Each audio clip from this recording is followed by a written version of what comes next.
Our first guest post formation of the government here on Monday morning, live in studio at a safe social distance, was the Minister for Defence, the new Minister for Defence, Simon Coveney. Of course, he's also Minister for Foreign Affairs.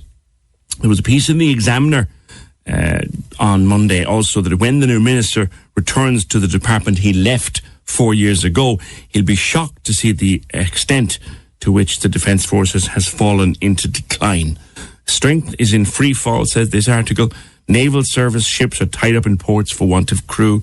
Air Corps aircraft are grounded, and the Army's operational capabilities are at an all-time low. That article is written by Colonel Dorcha Lee. Retired Sergeant Major Noel O'Callaghan has been on the show before. Would you agree with the contents of the article, Noel? Good morning. Good morning. Absolutely. I'd congratulate Colonel Dorcha Lee on a very realistic assessment on the ongoing escalating crisis in our defence forces. I would also like to take the opportunity to congratulate the incoming Minister of both our defence forces and foreign affairs, because I believe that the linking of the two departments is a smart move. Why? Well, it's in recognition that our defence forces have been the physical manifestation of Ireland's foreign affairs since we first deployed Irish soldiers overseas in 1958. This is a unique record. Ireland is the only country in the world to have continuous service with the United Nations, and this service has played a major role in Ireland securing a seat on the UN Council, for which our defence forces can be rightly proud. What benefit is that to us, Noel? Pardon? What benefit would that be to us? Well, look, it was a government decision to go for it, but in reality, hopefully it will affect boots on the ground, because Irish soldiers continue to put themselves in harm's way to protect vulnerable people of all race, religion or colour. But it came at a huge cost of lives and lost and damaged by our defence forces. So, and also appointing Simon Coveney. Simon Coveney's appointment was also a smart move, as he's held the appointment for Minister for Defence before. But unfortunately, it has deteriorated drastically since his time there. Yeah, but he has the knowledge and experience, and he's a very streetwise politician. He also knows too well of the escalating crisis in our defence forces. Yeah, the opening line of that article says that reminds us that he left the department 4 years ago. He and did. Is back in there now, and he will see a lot of change. He will, but because he has some experience there, he can hit the road running. Indeed, time is of the essence, and the reality is that 2020 is a critical year for our defence forces in our country. Colonel Lee is also quite correct when he speaks of the decline in our defence forces affecting operational capability at home, on land, sea and air, and indeed overseas. Yeah. I mean, the Irish Examiner today points out that since in 2008 we had 10,400 in the defence forces. In 2020, right up to the 31st of May, we have 8,400. Yeah. But if you take those in training, recruits and cadets, reality is we have 8,000 or less. So there's a problem. How far short of full capacity are we? We should be at 9,500.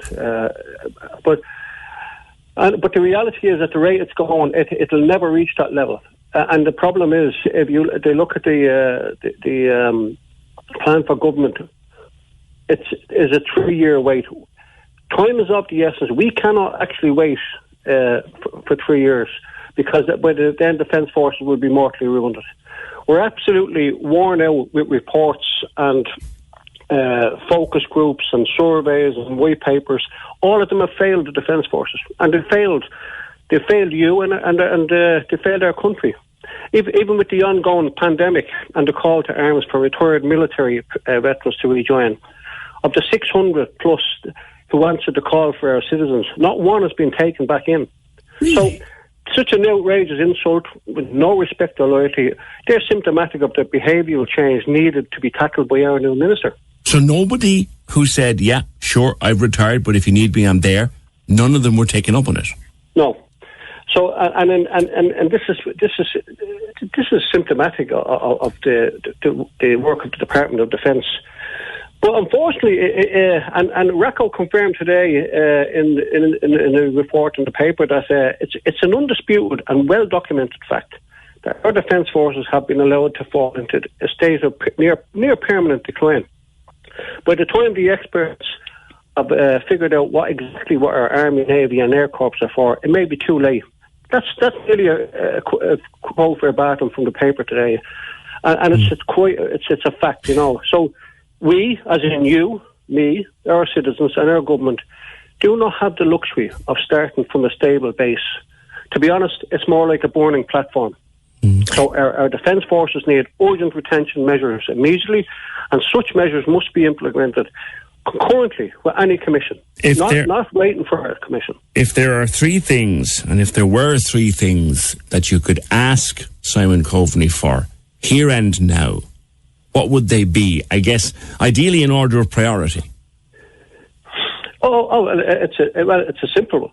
Retention is the key, not recruitment. So pay, allowances, and a contract that gives them security and stability. A contract that's fit for purpose, not the one that we have at the moment, which is proven that it hasn't worked. So, our lads are worn out with reports, and that's where they're still walking. 10 years of proven failed reorganisation and reports, surveys have added to the crisis, as our military no longer have faith in meaningless reports that are mainly ignored, by the way. Yeah. So even the last one has been ignored. So we need those implemented. We need those 3 points implemented now, with retention being the key focus. Recruitment has failed, and particularly so with the pandemic. So, while a commission we need a commission, but it must bring together independent experts with no vested interest who consult with all the stakeholders throughout. Okay. But they have to listen to all ranks and the family advocates, RACO, PD4A, the wives and partners of the Defence Forces, even RDFRA for the RDF, and the respect and loyalty groups that are out there. Okay. Advocating and trying to warn to our government how badly they are and where they're heading to. They're heading into an abyss. So, such a commission needs to figure out what our country needs, its defence forces to do, and then resource it to carry out its various roles. Okay. Our Taoiseach, Micheál Martin, TD, has given a commitment to treat our defence forces with respect and loyalty, and to address the ongoing issues of pay, allowances and contracts not fit for purpose. Then, and only then, will the exodus of skilled and experienced Defence Forces members of all ranks and services will stop. But it's worrying, to be honest. It is worrying that Britain protects our airspace.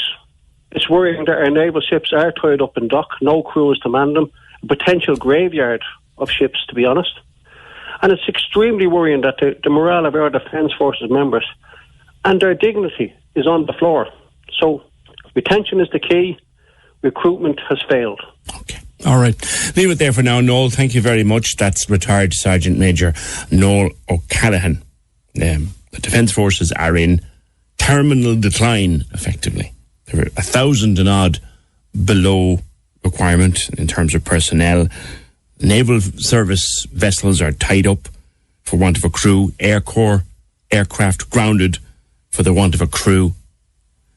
And all these people who had recently retired when this come back for Ireland kind of thing, stand up for Ireland, they said, well, I'm retired, but if you need me, I'm there. Not one of them was taken up. You wonder why. 1850 715 996. That gentleman speaking about the Defence Forces is outstanding. His wording is perfect. He should run for government.